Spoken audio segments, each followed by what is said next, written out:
সাপের ছোবল খেয়ে পাল্টা সাপকে কামড়। সেই সাপ হাতে 4 কিলোমিটার পথ হেঁটে চিকিৎসার জন্য হাসপাতালে পৌঁছালো এক যুবক। এই ঘটনা সোশ্যাল মিডিয়ায় ভাইরাল হতেই জোর চাঞ্চল্য তৈরি হলো মালদায়।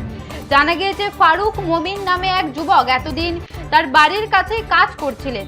ওই সময় হঠাৎ করে এক বিশালাকার দৈর্ঘ্যের সাপ তার হাতে ছোবল বসায়, আর ছোবল বসানোর সঙ্গে সঙ্গে ওই যুবক পাল্টা সাপটিকে কামড় দেয়। এরপর সেই সাপ হাতে নিয়ে চিকিৎসার জন্য হাসপাতালে পৌঁছালো। সেখানে তার প্রাথমিক চিকিৎসার পর তাকে মালদা মেডিকেল কলেজ হাসপাতালে রেফার করা হয়। হাসপাতাল সূত্রে জানা যায়, ওই যুবককে যে সাপটি ছোবল বসিয়েছে সেটি সম্ভবত দাঁড়ার সাপ। সেই সাপের ছোবল খেয়ে বর্তমানে ওই যুবক হাসপাতালে চিকিৎসাধীন রয়েছে।